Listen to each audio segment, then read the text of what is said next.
Build on എന്നുള്ള പേരിലേക്ക് ഞങ്ങൾ എത്തിയത് തന്നെ അതായത് ബിൽഡ് ഓൺ നമുക്ക് വേണ്ടി നമുക്ക് ചെയ്യാം, അതിന് നമ്മൾ ഹെൽപ്പ് ചെയ്യും എന്നുള്ള ഒരു കൺസെപ്റ്റിലാണ് ബിൽഡ് ഓൺ എന്നുള്ള പേര് തന്നെ. നമ്മൾ കസ്റ്റമൈസേഷനെ നന്നായിട്ട് പ്രൊമോട്ട് ചെയ്യുന്നുണ്ട്. അപ്പം ഇവൻ പ്ലാനുകളിൽ മാത്രമൊന്നുമല്ല, ഇവൻ അതിനകത്തുള്ള പ്രൊഡക്റ്റുകൾ മെറ്റീരിയൽ സെലക്ട് ചെയ്യുന്നതിനകത്തും ഒക്കെ കസ്റ്റമൈസേഷൻ. അപ്പം ഇന്ന ബ്രാൻഡിൻ്റെ ഇന്ന സാധനം അങ്ങനെ എടുക്കാൻ പറ്റുള്ളൂ എന്നൊന്നും നമ്മൾ റെസ്ട്രിക്റ്റ് ചെയ്യുന്നില്ല. ആൾക്കാർക്ക് ഇപ്പം അവർക്ക് ഇഷ്ടമുള്ള സാധനങ്ങൾ ചൂസ് ചെയ്യാം. നമ്മളുമായിട്ട് അലൈൻഡ് ആയിട്ടുള്ള ബ്രാൻഡ് ആണെങ്കിൽ നമ്മൾ ചെയ്തു കൊടുക്കും, അല്ലെങ്കിൽ അവർക്ക് അവരുടെ മെറ്റീരിയൽ സപ്ലൈ ചെയ്യാൻ പോലുള്ള കൺസ്ട്രക്ഷൻ എനിവേ നമ്മളായിരിക്കും ചെയ്യുന്നത്. പക്ഷേ അത് സപ്ലൈ ചെയ്യാനുള്ള പോർഷൻസ് ഒക്കെ നമ്മൾ കൊടുക്കുന്നുണ്ട്. പിന്നെ ഇതിൻ്റെ ലൊക്കേഷൻ പറയുകയാണെങ്കിൽ ശരിക്കും പള്ളിക്കര ജംഗ്ഷനിൽ നിന്നാണ്, പള്ളിക്കര റോഡ് എന്നല്ല നമ്മൾ പറഞ്ഞത്, പള്ളിക്കര ജംഗ്ഷനിൽ നിന്ന് ജസ്റ്റ് 115 meters ആണ് ഈ പ്രൊജക്ടിൻ്റെ എൻട്രൻസ്. വേറൊരു കൈൻഡ് ഓഫ് പറയുകയാണെങ്കിൽ ഈ പ്രൊജക്ടിൻ്റെ എൻട്രൻസിൽ നിന്നാൽ നമുക്കൊരു പക്ഷേ പള്ളിക്കര ജംഗ്ഷനിൽ ആ മെയിൻ റോഡ് ആ സ്റ്റേറ്റ് ഹൈവേ കാണാം, അത്രമാത്രം അടുത്താണ്. പിന്നെ ഈ പ്രൊജക്ടിന് വേറൊരു പ്രത്യേകത ഉണ്ട്, ഇത് അത്യാവശ്യം നല്ലൊരു ഹില്ലിലാണ് പ്രൊജക്ട് നിൽക്കുന്നത്. ടൗണിനോട് ഇത്ര അടുത്താണെങ്കിലും ഇത് നല്ലൊരു ഹില്ലിലാണ് ഈ പ്രൊജക്ട് നിൽക്കുന്നത്. അപ്പം ഇതിൻ്റെ ഓരോ വെരി വൈഡ് ഓപ്പൺ വ്യൂസ് ഉണ്ട്, നല്ല ഹിൽ വ്യൂ ഉണ്ട് ഒപ്പം തന്നെ. അപ്പോൾ ഇതിന് ആർക്കിടെക്ചർ സെറ്റ് ചെയ്തേക്കുന്ന ഓരോ വില്ലയിൽ നിന്നും നമുക്ക് ഈ വൈഡ് ഓപ്പൺ വ്യൂ ഈ ഹില്ലുകളും ഒക്കെ കാണാവുന്ന പോലെ തന്നെയാണ് നമ്മൾ ഇതിന് ആർക്കിടെക്ചർ സെറ്റ് ചെയ്തേക്കുന്നത്. ഇതിപ്പം ബിൽഡോണിനെ സംബന്ധിച്ച് പറയുകയാണെങ്കിൽ ഞാൻ ഈയിടെ റെറയുടെ സൈറ്റിൽ നിന്ന് ഡേറ്റ വില്ല പ്രോജക്റ്റ് ചെയ്തവർ ഡേറ്റാസ് ലോഡ് ചെയ്തപ്പോഴാണ് എനിക്ക് മനസ്സിലാകുന്നത് കേരളത്തിൽ ഏറ്റവും കൂടുതൽ വില്ല പ്രോജക്റ്റുകൾ ഇപ്പോൾ ചെയ്യുന്നത് ബിൽഡോണാണ്. അപ്പോൾ നമുക്ക് 6 ഓൺഗോയിങ് പ്രൊജക്ട്സിലായിട്ട് 189 യൂണിറ്റ്സ് ആണ് നമുക്കിപ്പം ട്രിവാൻഡ്രം കൊച്ചിയുമായിട്ട് നടക്കുന്നത്.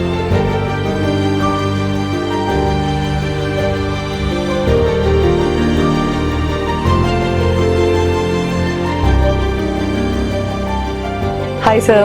ഹായ് നിമി. ശരിക്കും പറഞ്ഞാൽ ആദ്യമായിട്ടാണ് സാറ് നമ്മുടെ കൂടെ ഒരു വ്ളോഗിൽ വരുന്നത്.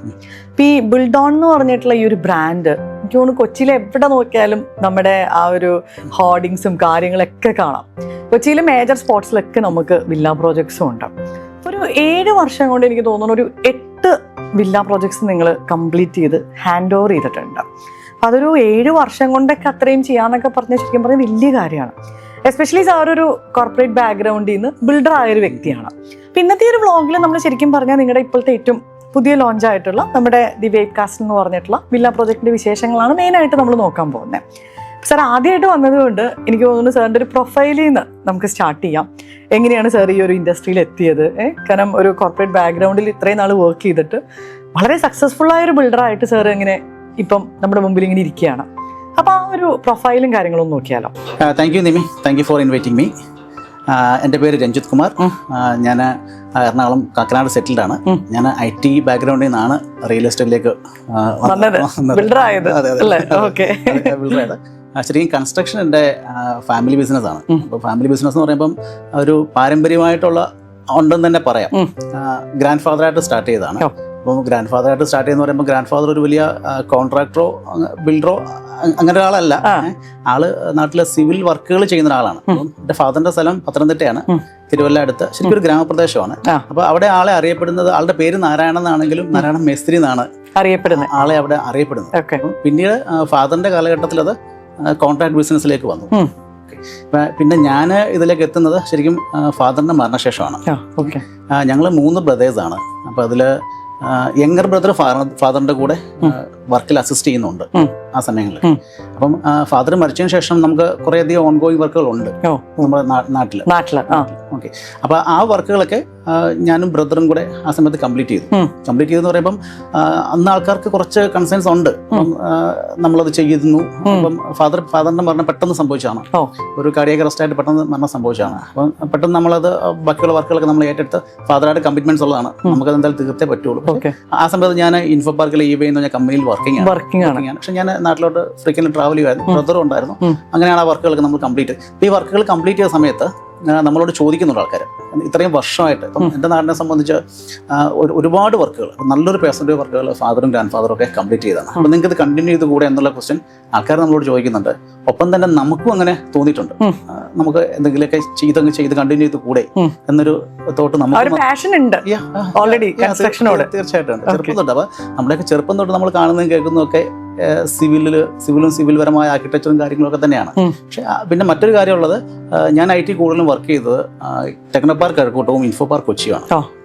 നമുക്കറിയാം, ഇത് 2 മേജർ IT ഹബ്സ് ആണ് കേരളത്തിലെ. ഒപ്പം തന്നെ എനിക്ക് തോന്നുന്നു ഏറ്റവും കൂടുതൽ വില്ല പ്രോജക്റ്റുകൾ കേരളത്തിൽ നടക്കുന്നതും ഈ ലൊക്കേഷനിലാണ്. അപ്പോൾ അവിടെ നമ്മൾ വർക്ക് ചെയ്തുകൊണ്ടിരിക്കുന്നു. അപ്പോൾ ഈ വർക്ക് ചെയ്തുകൊണ്ടിരിക്കുന്നതിന് കൊണ്ട് നമുക്ക് കിട്ടിയ അഡ്വാൻറ്റേജ് എന്ന് പറഞ്ഞാൽ ശരിക്കുള്ള റെസിഡൻഷ്യൽ റിക്വയർമെന്റുകൾ നമുക്ക് മനസ്സിലാക്കാൻ പറ്റി. എന്താണ് ഒരു വില്ല പ്രോജക്റ്റിൽ നിന്ന് ആൾക്കാരുടെ എക്സ്പെക്ടേഷൻസ് എന്താണ്, അല്ല അതിൽ നിന്ന് എന്താണ് ആൾക്കാർ അതിൽ നിന്ന് കിട്ടാൻ ആഗ്രഹിക്കുന്നത്, അല്ല നല്ലൊരു ലിവിങ് സ്പേസ് എന്താണ്, അങ്ങനെയുള്ള കാര്യങ്ങളൊക്കെ നമുക്ക് ശരിക്കും ആൾക്കാരുടെ ശരിക്കുള്ള എന്താ പറയുക കസ്റ്റമർ പെർസ്പെക്റ്റീവും വ്യൂവും നമുക്ക് അവിടെ നിന്ന് മനസ്സിലാക്കാൻ പറ്റി എന്നുള്ളതാണ്. അത് കോപ്പറേറ്റീവ് വർക്ക് ചെയ്യുന്ന നമുക്ക് അവിടെ വർക്ക് ചെയ്തപ്പോൾ എനിക്ക് ഒരു അഡ്വാൻറ്റേജ് ആണ്. പ്ലസ് നമുക്ക് ഇങ്ങനെ ഒരു ലെഗസിയും എക്സ്പീരിയൻസും ഉണ്ട്. ഇത് രണ്ടും കൂടെ മിക്സ് ചെയ്ത് വന്നപ്പോഴത്തേക്ക് നമുക്ക് നന്നായിട്ട് തന്നെ ആൾക്കാരുടെ നീഡുകൾ നന്നായിട്ട് മനസ്സിലാക്കാൻ പറ്റി. അപ്പോൾ ആ നീഡുകൾക്കനുസരിച്ച് പ്ലോട്ടുകൾ ചൂസ് ചെയ്യാനും നല്ല ഡിസൈൻസ് കൊണ്ടുവരാൻ പറ്റി. ഒപ്പം തന്നെ ആ ഡിസൈൻസ് ഇംപ്ലിമെന്റ് ചെയ്യാൻ പറ്റി, അതിനെ നന്നായിട്ട് ഹാൻഡ് ഓവർ ചെയ്യാൻ പറ്റി. ഇതൊക്കെയാണ് ബിൽഡോണിന്റെ റിയൽ സക്സസ് എന്ന് പറഞ്ഞാൽ. ഇതിപ്പം ബിൽഡോണിനെ സംബന്ധിച്ച് പറയുകയാണെങ്കിൽ ഞാൻ ഈയിടെ റെറയുടെ സൈറ്റിൽ നിന്ന് ഡാറ്റ വില്ല പ്രോജക്റ്റ് ചെയ്തവർ ഡാറ്റാസ് ലോഡ് ചെയ്തപ്പോഴാണ് എനിക്ക് മനസ്സിലാവുന്നത് കേരളത്തിൽ ഏറ്റവും കൂടുതൽ വില്ല പ്രോജക്റ്റുകൾ ഇപ്പോൾ ചെയ്യുന്നത് ബിൽഡോണാണ്. അപ്പോൾ നമുക്ക് 6 ഓൺഗോയിങ് പ്രൊജക്ട്സിലായിട്ട് 189 യൂണിറ്റ്സ് ആണ് നമുക്കിപ്പം ട്രിവാൻഡ്രം കൊച്ചിയുമായിട്ട് നടക്കുന്നത്. അത് ശരിക്കും പറഞ്ഞൊരു നല്ല ഡാറ്റയാണ് അല്ലേ. പിന്നെ ഞാൻ എപ്പോഴും ശ്രദ്ധിച്ചിട്ടുണ്ട്, ഇപ്പോൾ ഈ ബിൽഡോണിന്റെ പ്രോജക്ട്സ് കൂടുതലും ഇപ്പോൾ നമ്മുടെ ഒരു ഇൻഫോ പാർക്കിന്റെ ഒരു മേജർ ഏരിയാസിലാണ് വരുന്നത്. അപ്പം അതെങ്ങനെ നമുക്ക് ആ ഒരു മെയിൻ ഏരിയയിലൊക്കെ ഈ ലാൻഡ് ഇത്രയും നമുക്ക് കിട്ടുന്നത്? അത് ശരിക്കും പറഞ്ഞാൽ കുറെ ഇപ്പോൾ ഈ കംപ്ലീറ്റ് ചെയ്ത മേജർ പ്രൊജക്ട്സുകൾ ഇൻഫോ പാർക്കിന് വളരെ അടുത്ത് തന്നെയാണ്. ചെറുതൊക്കെ വോക്കബിൾ ഡിസ്റ്റൻസിലും അങ്ങനെ 1.5 കിലോമീറ്റർ ഡിസ്റ്റൻസിനകത്തൊക്കെയാണ് ഈ പ്രൊജക്റ്റുകളൊക്കെ. അത് ശരിക്കും അവിടെയുള്ളൊരു പനിക്കലോടി എന്നൊരു ഫാമിലി ഉണ്ട്. അപ്പോൾ അവരുമായിട്ട് യാദൃശ്യമായിട്ട് നമ്മൾ കണക്ട് ചെയ്തതാണ്. പക്ഷെ അവരുടെ ലാൻഡുകളിലാണ് നമ്മുടെ മേജർ പ്രൊജക്റ്റുകളൊക്കെ നടക്കുന്നത്. തെങ്ങോട് ഈ പറഞ്ഞ ഇൻഫോ പാർക്ക് കാക്കനാട് ഏരിയയിലൊക്കെ നടക്കുന്നത്. അപ്പോൾ അവിടെ ഒരു റെപ്യൂട്ടർ ഫാമിലിയാണ് അവർ. അപ്പോൾ പനിക്കുള്ള സുരേഷ് എന്ന് പറഞ്ഞ ആളാണ് ഇത് മാനേജ് ചെയ്യുന്നത്. ആളുടെ മകനുണ്ട് ജോർജ് നമ്മുടെ ബിസിനസ്സിൽ ഇപ്പം ഉണ്ട്. അപ്പം അവരുടെ ഉള്ള പാർട്ണർഷിപ്പിൽ നടക്കുന്ന ബിസിനസ് പ്രൊജക്റ്റുകൾ ആയതുകൊണ്ടാണ് ഇത്രയും പോയിട്ടുകൾ നമുക്ക് ചെയ്യാൻ പറ്റുന്നു. ഒപ്പം തന്നെ ഈ ഇൻഫോ പാർക്കിന്റെ ഇത്രയും ക്ലോസ് ആയിട്ട് പ്രോജക്റ്റുകൾ കിട്ടുന്നത് അവരുടെ കസിൻസിന്റെ ലാൻഡുകളും അവരുടെ ഫാമിലി ലാൻഡുകളൊക്കെയാണ്. കാരണം നിങ്ങൾ ഒരു പ്രോജക്റ്റ് ചെയ്ത് വളരെ സക്സസ്ഫുൾ ഇത് കംപ്ലീറ്റ് ചെയ്ത് കഴിഞ്ഞപ്പോൾ ആ ലാൻഡ് ഓണർക്കും എനിക്ക് തോന്നുന്നു ഒരു ട്രസ്റ്റും കാര്യങ്ങളൊക്കെ വന്നിട്ടുണ്ട്. പല പ്രോജക്റ്റുകൾ അങ്ങനെയാണ് ലാൻഡ് ഓണേഴ്സിനെ കണക്ട് ചെയ്തതാണ്. ഒരു ലാൻഡ് ഓണറുമായിട്ട് ബന്ധപ്പെട്ട് വർക്ക് ചെയ്യുന്നു, അവരുടെ കസിൻസിന്റെ എല്ലാ ഫാമിലി. അപ്പോൾ ഇവരെ ഈ പനക്കലോട് ഇവരുടെ ഫാമിലിയെ സംബന്ധിച്ച് ഇവരുടെ ഫാമിലിയാണ് അവിടെ മേജർ ലാൻഡ് ഹോൾഡ് ചെയ്തിരിക്കുന്നത്. ഇവരുമായിട്ട് ചെയ്ത പ്രൊജക്റ്റുകളിലൊക്കെ അവർ ഹാപ്പിയാണ്, നമ്മൾ ഹാപ്പിയാണ്. അതുകൊണ്ട് ആ ഒരു സിസ്റ്റം ഇങ്ങനെ കണ്ടിന്യൂ ചെയ്ത് അങ്ങ് പോവാണ്. ഒരുപക്ഷെ എനിക്ക് തോന്നുന്നു ഈ 8 years ഇത്രയധികം പ്രോജക്റ്റുകൾ നമ്മൾ കംപ്ലീറ്റ് ചെയ്തതിന്റെ one of the major reason ഇത് തന്നെയാണ്. ശരിക്കും പറഞ്ഞ സാറിന്റെ ആ ഒരു ജേർണി എന്ന് പറയുന്നത് ഒരു നല്ലൊരു ജേർണി ആയിരുന്നു. കാരണം ആ ഒരു ബാക്ക്ഗ്രൗണ്ടും പാഷനീന്നൊക്കെ ഒരു കോർപ്പറേറ്റ് ആ ഒരു ഇതിൽ നിന്ന് മാറി ഒരു ബിൽഡർ ഇൻഡസ്ട്രിയിൽ വന്നു. ശരിക്കും പറഞ്ഞാൽ നല്ലൊരു ജേർണി ആയിരുന്നു. അപ്പോൾ ഇനി നമുക്ക് നമ്മളുടെ ഏറ്റവും പുതിയ ലോഞ്ച് കൊച്ചിയിൽ എനിക്ക് തോന്നുന്നു നിങ്ങളുടെ ഏറ്റവും വലിയൊരു പ്രോജക്റ്റാണ് നമ്മുടെ ഈ ഒരു വേവ് കാസിൽ എന്ന് പറഞ്ഞ പ്രോജക്റ്റ്. പള്ളിക്കരയാണ് അതിൻ്റെ ലൊക്കേഷൻ വരുന്നത്. 3.25 ഏക്കറിൽ 35 വില്ല വരുന്ന പ്രോജക്റ്റ് അല്ലേ. അതിൻ്റെ ഒരു ഡിസൈൻ തൊട്ടൊരു പ്രത്യേക രസമുണ്ട്. ഒരു വേവ് സ്റ്റൈലിലാണ് അതിൻ്റെ ഡിസൈനൊക്കെ വരുന്നത്. അപ്പോൾ ആ പ്രോജക്റ്റിൻ്റെ ഒന്ന് ബേസിക് ഡീറ്റെയിൽസ് ഒന്ന് എക്സ്പ്ലെയിൻ ചെയ്യാം. ബിൽഡോണിനെ സംബന്ധിച്ച് നമ്മൾ ഓരോ പ്രൊജക്റ്റുകളും യൂണീക്കായിട്ട് ചെയ്യാൻ ശ്രമിക്കാറുണ്ട്. അപ്പോൾ ലാൻഡ് ആയിക്കോട്ടെ, അല്ലെങ്കിൽ അതിൽ വരുന്ന വില്ലയുടെ എലിവേഷൻ ആയിക്കോട്ടെ, അതിൻ്റെ ഓവറോൾ ആർക്കിടെക്ചർ സ്റ്റൈല്, ഇതൊക്കെ നമ്മൾ റിയലി ഡിഫറെൻ്റ് ആയിട്ട് ചെയ്യാൻ ശ്രമിക്കാറുണ്ട്. നമുക്ക് ഇൻഹൗസ് ആർക്കിടെക്ട്സും ഉണ്ട്, പുറത്തുനിന്നുണ്ട്. പക്ഷെ പുറത്തുനിന്നുള്ള ആർക്കിടെക്ട്സിനേക്കാൾ കൂടുതൽ നമ്മൾ ഡിസൈനുകൾ എപ്പോഴും ഇൻഹൗസിലാണ് നമുക്ക് കൂടുതൽ ഡിസൈൻ നടക്കുന്നത്. ഇവൻ ഞാനും നന്നായിട്ട് പുതിയ പ്രോജക്റ്റ് വരുന്ന സമയത്ത് 2-3 മാസങ്ങൾ നമ്മൾ ഇതിനു വേണ്ടി എഫോർട്ട് ഇട്ട് മെനക്കെടാറുണ്ട് ശരിക്കും. അപ്പോൾ അതിൻ്റെ ഒരു ഔട്ട്പുട്ടാണ് ഇപ്പം നമ്മുടെ ബ്രോഷേഴ്സ് ആയിക്കോട്ടെ, അല്ലെങ്കിൽ അങ്ങനെയുള്ള ഇവൻ ഈ ഇതിൻ്റെ ആംബിയൻസും ആർക്കിടെക്ചറും ഒക്കെ നമ്മൾ സെറ്റ് ചെയ്ത് കഴിഞ്ഞിട്ട് ഞാനും സൈറ്റുകളിൽ പോയി നമ്മൾ ഇപ്പോൾ വൺസ് ആംബിയൻസും അതിൻ്റെ ആർക്കിടെക്ചറൊക്കെ സെറ്റ് ചെയ്തിട്ട് ഇത് ആർക്കെങ്കിലും വിട്ടുകൊടുത്താൽ ഇത് ഒരിക്കലും നമ്മൾ ഉദ്ദേശിക്കുന്ന ആംബിയൻസ് കിട്ടില്ല. ഇത് കിട്ടണമെന്നുണ്ടെങ്കിൽ നമ്മൾ ശരിക്കും ഇതിൻ്റെ പുറകെ എന്താ പറയുക, ഇപ്പം തുറന്നു പറഞ്ഞാൽ പിള്ളേരെ വളർത്തുന്നത് എങ്ങനെയാണോ, പിള്ളേരെ വളർത്തിയെടുക്കുന്നത് എങ്ങനെയാണോ, അങ്ങനെ തന്നെ നമ്മൾ ഇതിന്റെ ഇൻവോൾവ് ആയിരിക്കും. ശരിക്കും ടോട്ടലി മെനക്കെട്ടാലേ ഈ ആംബിയൻസ് ക്രിയേറ്റ് ചെയ്യാൻ പറ്റും. ഇപ്പൊ വേവ് കാസിൽ എന്ന് പറഞ്ഞാൽ ഒരു വേവ് ഇൻസ്പയർഡ് ആർക്കിടെക്ചറാണ്. എന്ന് വെച്ചാൽ ഇവൻ അതിന്റെ ഗേറ്റ് വേവ്സ് ആണ്, കോമ്പൗണ്ട് വാള്, ഗാർഡൻ സ്പേസ്. ഇവൻ വില്ലയിൽ പോലും ഇപ്പൊ വില്ലയിലെ വേവിന്റെ ആർക്കിടെക്ചർ കൊണ്ടുവരുമ്പോൾ കോസ്റ്റ്ലിയാണ്. കാരണം സ്ട്രൈറ്റ് ആയിട്ടുള്ള കൺസ്ട്രക്ഷൻ പോലെ അല്ല.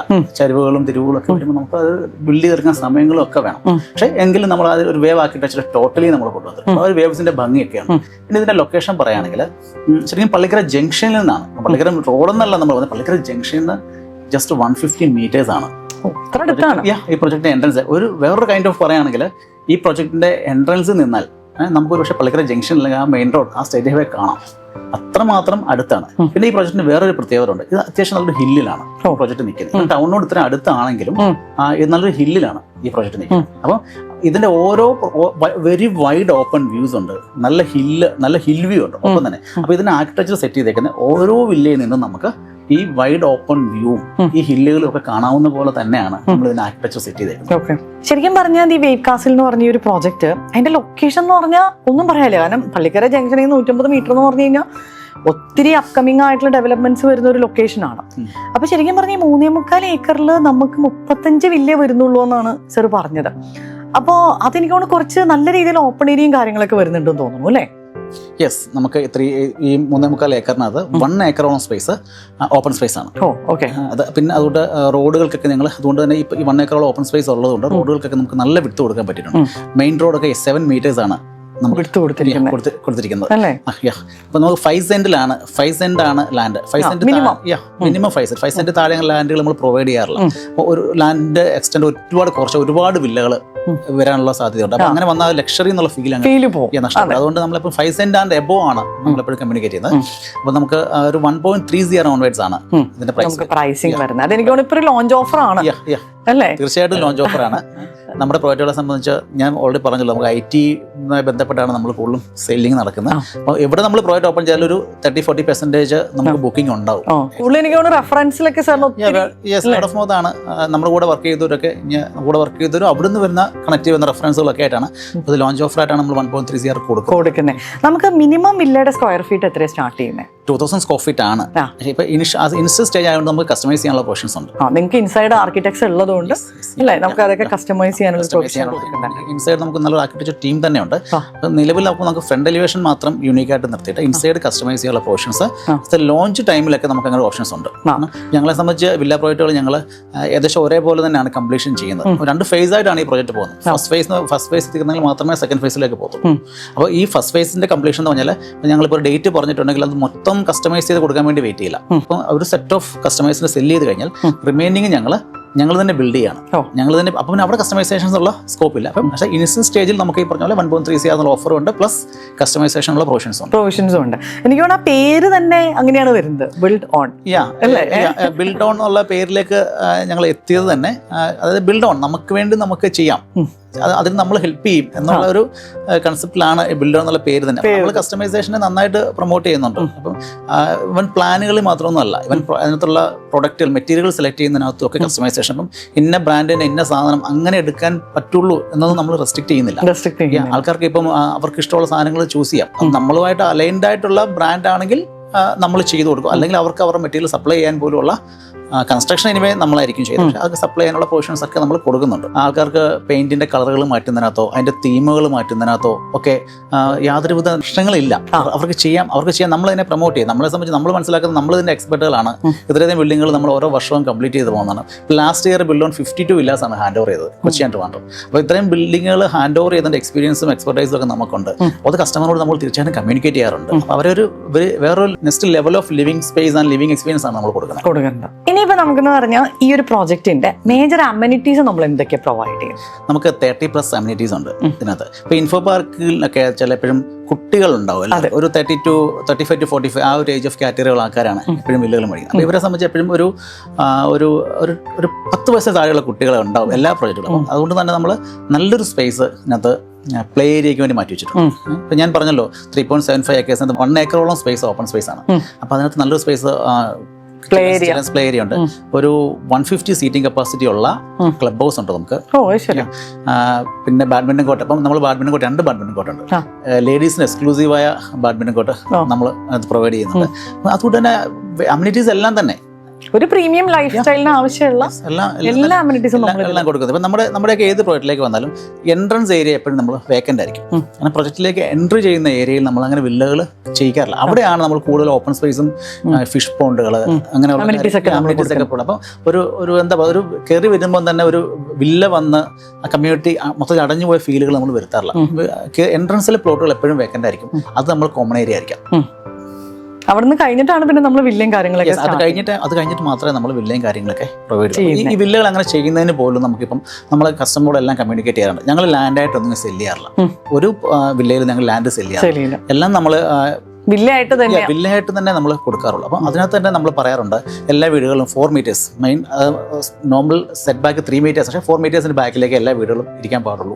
അല്ലെങ്കിൽ കോർണറിൽ വരുന്ന വീടുകളുണ്ട്. കോർണറിലൊക്കെ വരുന്ന വീടുകൾ ചിലപ്പോൾ നമ്മൾ കഴിവ് ഞങ്ങൾ തന്നെ ബിൽഡ് ചെയ്യാറുള്ളൂ. കാരണം അതിനകത്ത് ആ ഒരു കോർണറിന് എന്തെങ്കിലും സ്റ്റൈലുകൾ മൊത്തം തീമുമായിട്ട് മാച്ച് ചെയ്യുന്ന സ്റ്റൈലുകൾ വേണ്ടായിട്ടുണ്ട്. അപ്പോൾ ആ സ്റ്റൈലുകളൊക്കെ പ്രൊവൈഡ് ചെയ്താണ് നമ്മളെപ്പോഴും ചെയ്തു പോകുന്നത്. അല്ലെങ്കിൽ നമുക്കിപ്പം ഇതെന്നൊക്കെ പറഞ്ഞ ഒരു നൈറ്റ് വാക്ക് എക്സ്പീരിയൻസ് ആണ്. റിസോർട്ടിലൊക്കെ നടക്കുന്ന പോലെ നമുക്ക് നൈറ്റ് നല്ല ലൈറ്റ് ആംബിയൻസ് നടക്കേണ്ടതായിട്ടുണ്ട്. അപ്പോൾ ഈ നൈറ്റ് ആംബിയൻസ്, ഇതിന്റെ ഗാർഡൻ സ്പേസ് എല്ലാം തന്നെ നമ്മളിപ്പോൾ സ്ക്വയർ റേറ്റിനകത്ത് ഇൻക്ലൂഡഡ് ആണ്. അപ്പോൾ ഇതെല്ലാം നമ്മൾ തന്നെ ബിൽഡ് ചെയ്ത് കൊടുക്കേണ്ടതായിട്ടുണ്ട്. അപ്പോൾ അല്ലെങ്കിൽ ഓരോരുത്തരും അവർക്ക് ഇഷ്ടപ്പെട്ട ഗാർഡൻ സ്പേസും അങ്ങനെയുള്ള നമ്മുടെ മൊത്തത്തിലുള്ള ആംബിയൻസിനെ അത് ബാധിക്കും. യെസ്, അങ്ങനെ തീമുകളൊക്കെ അവർ സെറ്റ് ചെയ്യാൻ പോയി കഴിഞ്ഞാൽ ഇതിന്റെ ഒരു മൊത്തം ടോട്ടൽ ആംബിയൻസ് നമ്മൾ ഉദ്ദേശിക്കുന്നത് കിട്ടില്ല. അപ്പോൾ ഇതെല്ലാം നമ്മൾ തന്നെയാണ് സെറ്റ് ചെയ്ത് കൊടുക്കുന്നത്. അപ്പോൾ ഇതുകൊണ്ട് നമുക്കൊരു യുണീക്ക് ആംബിയൻസും ഒക്കെ ക്രിയേറ്റ് ചെയ്യാൻ പറ്റുന്നുണ്ട്. അപ്പോൾ നൈറ്റിലാണ് എപ്പോഴും വില്ല പോയിട്ടുള്ളത്. ഞാൻ എപ്പോഴും എൻ്റെ ഒരു അഭിപ്രായത്തിൽ നൈറ്റിലാണ് വില്ല പോയിട്ടുള്ളത്. ഒരേ ലൈറ്റുകളാണ്, ഒരേ ഗാർഡൻ സ്പേസുകളാണ്. നൈറ്റിൽ ഇതിലൊക്കെ നടക്കുക എന്ന് പറഞ്ഞ വേറൊരു ഫീലാണ്.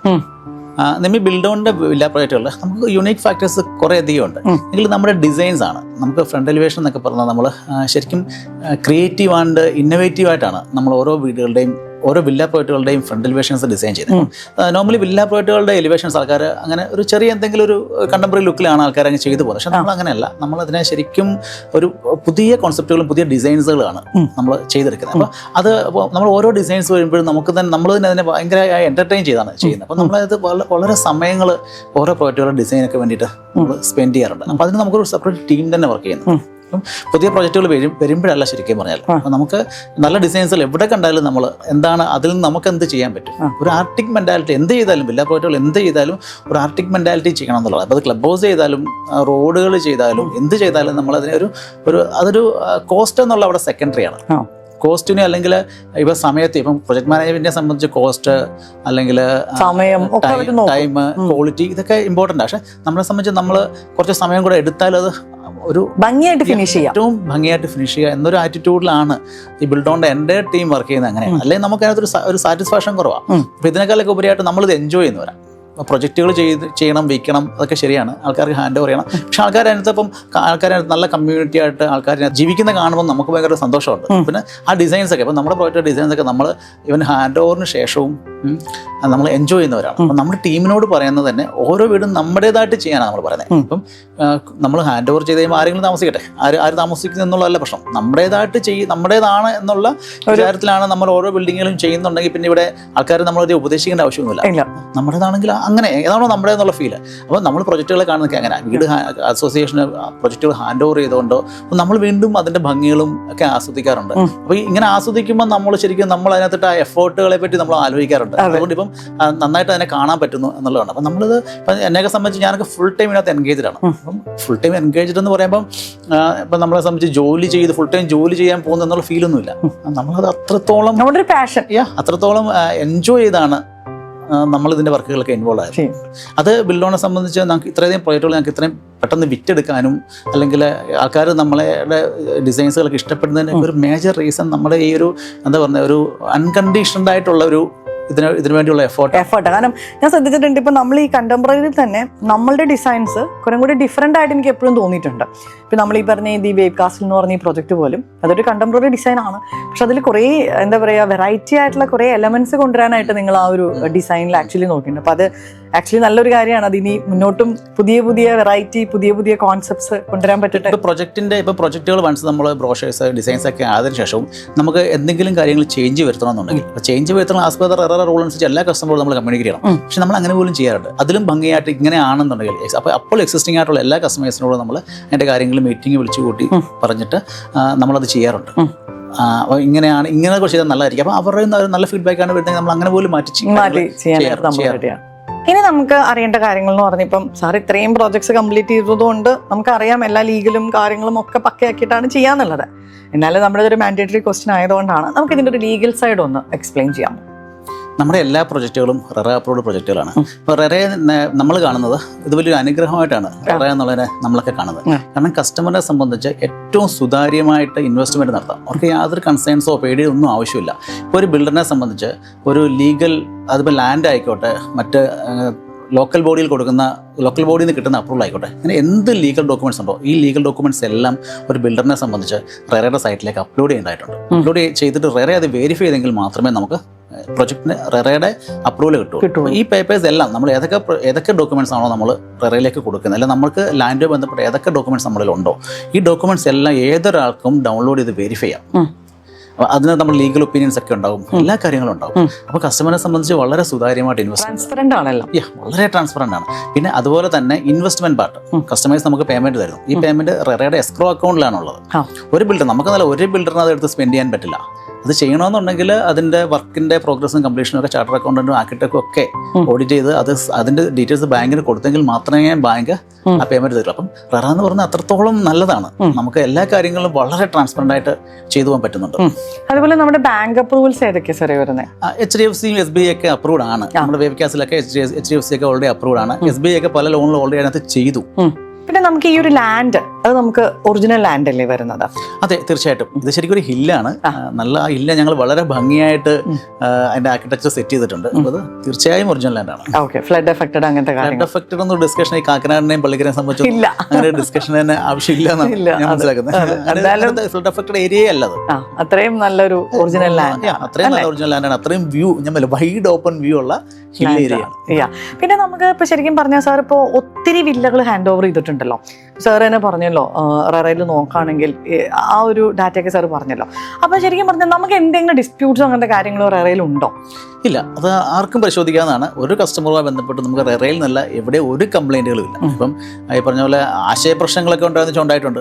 നമ്മൾ കസ്റ്റമൈസേഷൻ ചെയ്ത് വർക്കുകൾ ബിൽഡ് ചെയ്യുന്നതാണ്. അപ്പോൾ അങ്ങോട്ടും ഇങ്ങോട്ടും അഭിപ്രായ വ്യത്യാസങ്ങളൊക്കെ വന്നിട്ടുണ്ട് പല സമയങ്ങളിൽ. പക്ഷേ നമ്മൾ അതിനെല്ലാം സെറ്റിൽ ചെയ്യും. ഒരു വീട് കൊടുക്കുന്ന സമയത്ത്, ഒരാൾക്ക് കീ ഹാൻഡ് പറയുന്ന സമയത്ത് നമ്മളുമായിട്ട് തർക്കത്തിലോ അല്ലെങ്കിൽ ഒരു ഇഷ്ടമില്ലായ്മ ഉള്ള ഒരു കസ്റ്റമേഴ്സും ഉണ്ടാവില്ല. അത് അവിടെ നിന്ന് തൊട്ട് വർക്ക് ചെയ്യുന്ന സമയത്ത് ചിലപ്പം ഈ വർക്കിനെ പറ്റിയുള്ള ആൾക്കാരുടെ കൺസേൺസ് കൊണ്ടോ എക്സ്പീരിയൻസ് ഇല്ലായ്മ കൊണ്ടോ ഒക്കെ പല ചോദ്യങ്ങളും പർച്ചകളും ഒക്കെ ഉണ്ടാകും. നമ്മൾ അതിനൊക്കെ സെറ്റിൽ ചെയ്യാറുണ്ട്. അവരെന്താണ്, അവർക്ക് എന്തുകൊണ്ടാണ് അങ്ങനെ ചോദിക്കുന്നത് നമുക്ക് മനസ്സിലാക്കാൻ പറ്റും. അതനുസരിച്ചുള്ള സജഷൻസും ഒക്കെ അവർക്ക് കൊടുക്കാറുണ്ട്. ഫിനിഷ് ചെയ്യുമ്പോൾ അവർക്ക് മനസ്സിലാവാറുണ്ട് തന്നെയാണ്. അല്ലെങ്കിൽ വരും കാലങ്ങളിൽ ഫിനിഷ് ചെയ്ത് അവിടെ താമസിക്കുന്ന കാലഘട്ടങ്ങളിൽ അവർക്കത് മനസ്സിലാവാറുണ്ട്, അതായത് ശരി എന്നുള്ളത് മനസ്സിലാവാറുണ്ട്. നമ്മുടെ ഒരു ശരിക്കും പറഞ്ഞ ഒരു എക്സിസ്റ്റിംഗ് ക്ലയൻസ് ആയിട്ടുള്ള നമ്മുടെ റിലേഷൻഷിപ്പ് എങ്ങനെയാണ്? വില്ലയുടെ അസോസിയേഷൻ ഒക്കെ ആയിട്ട് നമുക്ക് വളരെ നല്ല ബന്ധങ്ങളാണ്. ഇവരെ സംബന്ധിച്ച് ഇവരെല്ലാം ഈ കമ്മ്യൂണിറ്റി ആയി കഴിയുമ്പോൾ, കമ്മ്യൂണിറ്റി ലിവിംഗ് ആയി കഴിയുമ്പോൾ ഇവരെല്ലാം ആഘോഷങ്ങളൊക്കെ നടത്തുന്നതാണ്. ഓണവും ക്രിസ്മസും ഒക്കെ സെലിബ്രേറ്റ് ചെയ്യുന്നവരാണ്. ഈ ഫംഗ്ഷൻസ് ഒക്കെ നമ്മളെയും വിളിക്കാറുണ്ട്. അപ്പോൾ പിന്നെ നമുക്ക് പല മെയിൻ്റെനൻസ് ആക്ടിവിറ്റീസ് നമുക്കാകുമ്പോൾ സ്ഥിരമായിട്ട് വർക്കേഴ്സും അതിന്റെ എക്സ്പീരിയൻസും ഒക്കെ ഉള്ളതാണ്. അപ്പോൾ ഇങ്ങനെയുള്ള മെയിൻ്റെനൻസും കാര്യങ്ങൾ എന്ത് വന്നാലും നമ്മളെ വിളിക്കാറുണ്ട്. അപ്പോൾ എല്ലാ അസോസിയേഷനായിട്ട് നമുക്ക് വളരെ നല്ല ബന്ധങ്ങളാണ്. പുതിയ പ്രോജക്റ്റുകൾ ഓപ്പൺ ചെയ്യുന്ന സമയത്തും ഈ അസോസിയേഷനുകളൊക്കെ തന്നെയാണ്, അല്ലെങ്കിൽ ഈ കസ്റ്റമേഴ്സ് ഒക്കെ തന്നെയാണ് നമുക്ക് ധാരാളം റെഫറൻസുകൾ തന്നു പോകുന്നത്. അല്ലേ? പിന്നെയുണ്ടല്ലോ സാറേ, ശരിക്കും പറഞ്ഞപ്പോൾ സാർ ഒരു കോർപ്പറേറ്റ് ബാക്ക്ഗ്രൗണ്ടിൽ നിന്ന് ബിൽഡർ ആയ ഒരാളാണ്. അപ്പോൾ 15 വർഷം അവിടെ ഇരുന്നിട്ട് പിന്നെ ഒരു ബിൽഡർ ആയപ്പോൾ എന്തൊക്കെ ശരിക്കും അതിനൊരു ബെനിഫിറ്റ് സാറിന് തോന്നിയിട്ടുള്ളത്? തീർച്ചയായിട്ടും ഒരുപാട് ബെനിഫിറ്റ്സ് ഉണ്ടായിട്ടുണ്ട്. നമുക്ക് മേജർ വർക്ക് ചെയ്ത MNC-കളാണ്.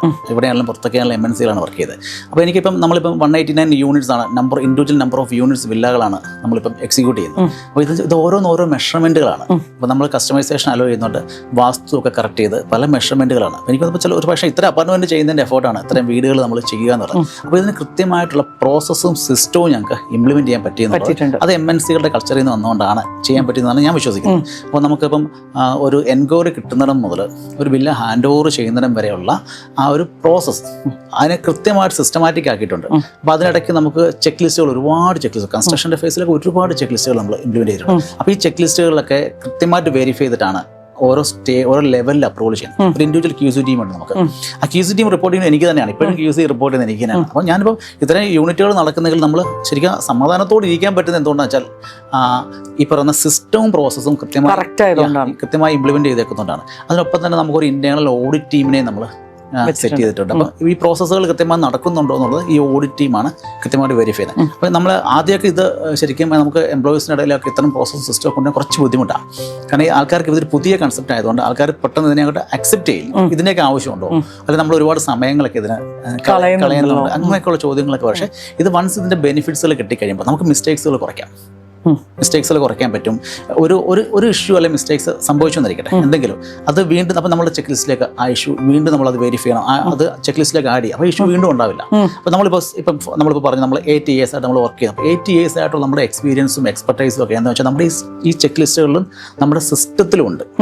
അപ്പോൾ പുതിയതായിട്ട് വരുന്ന എംപ്ലോയിയെ സംബന്ധിച്ചും ടീമിലേക്ക് വരുന്ന പുതിയതായിട്ട് വരുന്ന ആളെ സംബന്ധിച്ചും ഈ സിസ്റ്റംസ് ഒക്കെ ഫോളോ ചെയ്യാൻ പറ്റും. അപ്പോൾ ഇതൊക്കെ അതുകൊണ്ട് വെൽ ഡോക്യുമെന്റഡ് ആയിട്ടാണ് നമ്മൾ പോകുന്നത്. അപ്പോൾ ഈ ഓഡിറ്റ് ടീം ഉള്ളത് കൊണ്ട് തന്നെ ഇതെല്ലാവരും കീപ്പ് ചെയ്ത് പോകും. അപ്പോൾ ഓഡിറ്റിൽ ഒബ്ജക്ഷൻ വരാൻ പാടില്ല. എവറി വീക്ക് ഓഡിറ്റ് നടക്കും, മന്ത്ലി ഓഡിറ്റ് നടക്കും. ഇതുകൂടെ എക്സ്റ്റേണൽ ഓഡിറ്റിംഗ് കമ്പനിക്കകത്ത് നടക്കാറുണ്ട്. അപ്പോൾ ഇതിനെ സിസ്റ്റമാറ്റിക് ആയിട്ട് കൊണ്ടുപോകാൻ എനിക്ക് MNC-കളുടെ കൾച്ചർ അവിടെ നിന്ന് പഠിച്ച കാര്യങ്ങൾ നമുക്ക് ഹെൽപ്പ് ചെയ്തിട്ടുണ്ട്. റിയലി ഹെൽപ്പ് ചെയ്തിട്ടുണ്ട്. അതുപോലെ ഒരു ക്വസ്റ്റ്യൻ കൂടെ ചോദിക്കാമല്ലോ എന്ന് പറഞ്ഞാൽ ഇപ്പം ഒരുപാട് പേർക്ക് താല്പര്യമുള്ള ഒരു മേഖലയാണ് ബിൽഡേഴ്സ് ഇൻഡസ്ട്രി എന്ന് പറയുന്നത്. അപ്പോൾ ഒരു പുതിയൊരാള് ആ ഒരു ഇൻഡസ്ട്രിയിലേക്ക് വരുവാണെങ്കിൽ എന്തെങ്കിലും സാറിന് സജഷൻസോ എന്തെങ്കിലും പറയാനുണ്ടോ അവരുടെ അടുത്ത്? പറയാനുണ്ട് തീർച്ചയായിട്ടും. അപ്പം നമ്മളൊക്കെ വന്നൊരു ജേണി നോക്കുകയാണെങ്കിൽ ഇപ്പം റിയൽ എസ്റ്റേറ്റിലോട്ട് പുതിയതായിട്ട് ഇപ്പോൾ ആൾക്കാർ ഒരുപാട് വരുന്നുണ്ടോ എന്ന് വെച്ചാൽ എനിക്ക് അറിഞ്ഞുകൂടാ. പക്ഷേ എനിക്ക് തോന്നുന്നു ഏറ്റവും കൂടുതൽ ഒരുപാട് ബില്യനേഴ്സിനെ റിയൽ എസ്റ്റേറ്റ് ക്രിയേറ്റ് ചെയ്തിട്ടുണ്ട്. അതല്ലെങ്കിൽ ഒരുപാട് ബില്യനേഴ്സ് ചെയ്യുന്നൊരു ബിസിനസ്സാണ് റിയൽ എസ്റ്റേറ്റ്. അവർ സൈഡായിട്ട് റിയൽ എസ്റ്റേറ്റും ചെയ്യുന്നുണ്ട്. അപ്പോൾ ഇനിയിപ്പോൾ ആൾക്കാരെ ഇപ്പം റിയൽ എസ്റ്റേറ്റിനകത്ത് ബിൽഡർ മാത്രമല്ലല്ലോ വെർട്ടിക്കൽ, വേറെ ഒരുപാടുണ്ട്. അപ്പം ഇതിനകത്ത് ആൾക്കാർ എപ്പോഴും ബാക്കിലേക്ക് നിൽക്കുന്ന എനിക്ക് തോന്നുന്നു ഫണ്ടിങ്, വലിയ ഫണ്ടിങ് വേണ്ടി വരും എന്നുള്ള സിറ്റുവേഷൻസ് കൊണ്ടാണ് ആൾക്കാർ ഇതിലേക്ക് പുതിയതായിട്ട് വരാത്തതാണ് ഞാൻ മനസ്സിലാക്കുന്നത്. പക്ഷെ എനിക്ക് തോന്നുന്നത് അതൊരു മൈൻഡ് സെറ്റ് പ്രശ്നമാണെന്നാണ് എൻ്റെ അനുഭവത്തിൽ നിന്ന് ഞാൻ മനസ്സിലാക്കിയത്. അപ്പം നമ്മളയാളുടെ ഫണ്ടിങ് ചോദിക്കാം. നമ്മളയാളുടെ ഫണ്ടിങ് ചോദിക്കുമ്പം നമ്മളയാളുടെ ഫണ്ട് ചോദിക്കുന്നതായിട്ടോ അല്ലെങ്കിൽ അയാളുടെ കടം ചോദിക്കുന്നതായിട്ടോ എന്നൊരു ഫീലിലാണെങ്കിൽ നമുക്ക് ചോദിക്കാൻ ബുദ്ധിമുട്ടാണ്. നേരെ സംബന്ധിച്ച് നമ്മൾ ഒരു റിട്ടേൺ ഇന്ന പ്രൊജക്റ്റിന് വേണ്ടിയിട്ടാണ്, ഇന്ന പ്രൊജക്റ്റിന് ഇന്ന മാർക്കറ്റ് സ്റ്റഡിയെ ബേസ് ചെയ്താണ്, ഡിമാൻഡ്സുകളുണ്ട്, അതുകൊണ്ടാണ് ഞാൻ ഇന്ന പ്രൊജക്റ്റിൽ എത്തിയത്. അങ്ങനെ ഒരു കൃത്യമായ പ്രൊജക്റ്റും പ്ലാനും റിപ്പോർട്ട് ക്ലിയർ ആയിട്ട് നമുക്ക് എക്സ്പ്ലെയിൻ ചെയ്ത് കൊടുക്കാനുണ്ടെങ്കിൽ അപ്പോൾ നമ്മൾ ഫണ്ട് ചോദിക്കുന്നു എന്നുള്ളതല്ല അവിടെ. അപ്പോൾ നമ്മുടെ മൈൻഡ് സെറ്റ് അവിടെ നമ്മൾ അവർക്ക് ഫണ്ട് കൊടുക്കുന്നു, ഫണ്ട് കൊടുക്കാൻ നമ്മൾ തയ്യാറാണ്. അതിനുവേണ്ടിയുള്ള വർക്കൗട്ടുകളും സ്റ്റഡിയും ഒക്കെ നമ്മുടെ കയ്യിലുണ്ട് എന്നുണ്ടെങ്കിൽ ആൾക്കാരെ നമുക്ക് അപ്രോച്ച് ചെയ്യുന്നതിനകത്തോ ഫണ്ടുകൾ കിട്ടുന്നതിനകത്തോ ഇതിനകത്ത് ഡിഫിക്കൽട്ടീസ് ഇല്ല. അപ്പോൾ ആ ഒരു മൈൻഡ് സെറ്റ് മാറ്റിയെടുത്താൽ ആൾക്കാർ തീർച്ചയായിട്ടും ഇതിലേക്ക് വരണം. ഒരുപാട് ഓപ്പർച്യൂണിറ്റീസ് ഉണ്ട്, ഒരുപാട് എംപ്ലോയ്മെന്റുകൾ നമുക്ക് ക്രിയേറ്റ് ചെയ്യാൻ പറ്റും. പിന്നെയുണ്ടല്ലോ സാർ, ഇപ്പം നമ്മളുടെ എവിടെയൊക്കെ നമ്മുടെ മേജർ ഓപ്പറേഷൻസ് വരുന്നുണ്ട്? നമുക്ക് കൊച്ചി, ട്രിവാൻഡ്രമാണ്. കൊച്ചിയിൽ ഇപ്പം ആലുവയുണ്ട്. കൊച്ചി ഇൻഫോ പാർക്കിനും ടെക്നോ പാർക്കിനോടും സറൗണ്ടിങ്സിലാണ് നമുക്ക് പ്രൊജക്ട് കൂടുതൽ നടക്കുന്നത്. പക്ഷേ നമുക്കിപ്പോൾ ആലുവ പ്രൊജക്ട് ഉണ്ട്. ആലുവയിൽ ഒരു ഓൺഗോയിങ് വില്ല പോയിട്ട് ഓൾമോസ്റ്റ് കംപ്ലീറ്റ് സ്റ്റേജിലാണ് നടക്കുന്നുണ്ട്. പിന്നെ അതുപോലെ ദുബായ് നമുക്ക് സെയിൽസ് ഓഫീസ് ഉണ്ട്. ഇപ്പോൾ വേറെ ഓപ്പറേഷൻസ് ഒന്നും ഇല്ല, കൺസ്ട്രക്ഷൻസ് കാര്യങ്ങളില്ല അവിടെ. പക്ഷേ സെയിൽസ്, ഇവിടുത്തെ സെയിൽസ് മേജർ നടക്കുന്ന UAE നിന്നാണ്. അപ്പോൾ UAE ഓഫീസിനാണ് നമ്മൾ GCCയിലുള്ള മറ്റ് രാജ്യങ്ങളോടുള്ള സെയിൽസുകളെല്ലാം നമ്മൾ മാനേജ് ചെയ്യുന്ന UAE ഓഫീസിൽ നിന്നിട്ടാണ്. അപ്പോൾ സാർ ഒരുപാട് സന്തോഷം. എനിക്കറിയാം സാറ് നല്ല ബിസി ആയിട്ടുള്ളൊരു ആളാണ്. അപ്പം ഈ ഒരു പ്രോജക്റ്റിന് വേണ്ടി ഇത്രയും ടൈം സ്പെൻഡ് ചെയ്തു. വളരെ ബ്യൂട്ടിഫുൾ ആയിട്ടൊരു പ്രോജക്റ്റാണ് നമ്മുടെ ദി വെയ്റ്റ് കാസിൽ എന്ന് പറയുന്നത്. അപ്പം എനിക്ക് തോന്നുന്നു അതിൻ്റെ ഒരു നെക്സ്റ്റ് ഒരു സ്റ്റേജ് വരുമ്പോൾ, ഇപ്പം വെരി ലോഞ്ചിങ് സ്റ്റേജ് ആണ്. അപ്പോൾ കുറച്ച് വീടുകളൊക്കെ ആയി നമുക്ക് ഒരു വ്ളോഗും കൂടെ ചെയ്യാം. അടുത്ത വ്ളോഗും നമ്മുടെ തന്നെ ട്രിവാൻഡ്രത്തുള്ള ദി ആർട്ടിൽ എന്ന് പറഞ്ഞ വില്ല പ്രോജക്റ്റ് ആണ്. അതിൻ്റെ ലൊക്കേഷൻ ഞാൻ കണ്ടു. നല്ല അമേസിംഗ് ആയിട്ടുള്ള ലൊക്കേഷനാണ്. എനിക്ക് തോന്നുന്നു ഇതുപോലെ തന്നെ ഒരു ഹില്ലും കാര്യങ്ങളൊക്കെ ആയിട്ട് നല്ല വ്യൂ ഉള്ളൊരു ലൊക്കേഷനാണ്. അപ്പോൾ അതിൻ്റെ ഡീറ്റെയിൽസ് നമുക്ക് അടുത്ത വ്ളോഗിൽ ഡിസ്കസ് ചെയ്യാം. അപ്പോൾ ഇനിയും ഒരുപാട് നല്ല പ്രോജക്ട്സ് ആയിട്ട് ബിൽഡോൺ എന്ന് പറഞ്ഞ ആ ഒരു ബിൽഡറായിട്ട് ഇരിക്കാൻ പറ്റട്ടെ എന്ന് ആശംസിക്കുന്നു. ബിൽഡോണിനെ സംബന്ധിച്ച് ബിൽഡോണിൻ്റെ ഗ്രോത്ത് എന്നൊക്കെ പറയുന്നത് ടേൺ ഓവറിൽ എനിക്ക് തോന്നുന്നൊരു 30-40% എവറി ഇയർ നമുക്ക് ടേൺ ഓവറിൽ ഗ്രോത്ത് ഉണ്ട്. അതുകൊണ്ട് തന്നെ നമുക്ക് നല്ലൊരു ടീം, നല്ലൊരു ഇത്രയും വില്ലകൾ മാനേജ് ചെയ്യുന്നുണ്ട്. റിസോഴ്സ് നമുക്ക് നല്ലതായിട്ട് റിസോഴ്സുകൾ വേണ്ടി വരുന്നുണ്ട്. നല്ലൊരു ടീം നമുക്ക് ഉണ്ട്. അത് ഒരു മേജർ എഞ്ചിനീയേഴ്സ് തന്നെയാണ് അത് വർക്ക് ചെയ്യുന്നത്. അപ്പം അങ്ങനെ അതൊക്കെ നന്നായിട്ട് തന്നെ പോകുന്നുണ്ട്. 2025 എന്തൊക്കെയാണ് നമ്മുടെ ഒരു പ്ലാനുകൾ വരുന്നത്? ട്രിവാൻഡ്രത്ത് പുതിയ 2 പ്രൊജക്റ്റുകൾ നമുക്ക് വരുന്നുണ്ട്. കഴക്കൂട്ടത്തും ആക്കുളത്തുമായിട്ട് 2 പ്രൊജക്റ്റുകൾ വരുന്നുണ്ട്. പിന്നെ കൊച്ചിയെ സംബന്ധിച്ച് നമുക്കിപ്പോൾ ഇനി ഹൈറേസിലോട്ടാണ്. കാക്കനാട് നമ്മുടെ ഒരു ഹൈറേസ് ബിൽഡിങ്ങുകൾ അത് ഈ 2025 തന്നെ നമുക്ക് അതും സ്റ്റാർട്ട് ചെയ്യുന്നതായിട്ടാണ്. അതൊക്കെയാണ് നമ്മുടെ ഇപ്പോഴത്തെ പ്ലാൻ. പിന്നെ കോഴിക്കോട് ഒരു വില്ല പ്രൊജക്ട് നമ്മുടെ പ്ലാനിലുണ്ട്. അക്രോസ് കേരള എന്നുള്ളതാണ്. അല്ല, അങ്ങനെ വരണം, എന്നാലാണ് നമുക്ക് ഇങ്ങനെ വ്ളോഗ്സ് ആയിട്ട് ഇരിക്കാൻ പറ്റുള്ളൂ അല്ലേ? അതൊക്കെയാണ് നമ്മുടെ ഇപ്പോഴത്തെ പ്ലാനുകൾ. അതൊക്കെയാണ്. അപ്പൊ നമുക്ക് നെക്സ്റ്റ് വീക്കിൽ നമ്മുടെ ആർട്ടിലിന്റെ വിശേഷങ്ങളായിട്ട് ഇരിക്കാം. Thank you sir. Thank you so much. Thank you Nimi. Thank you for your time.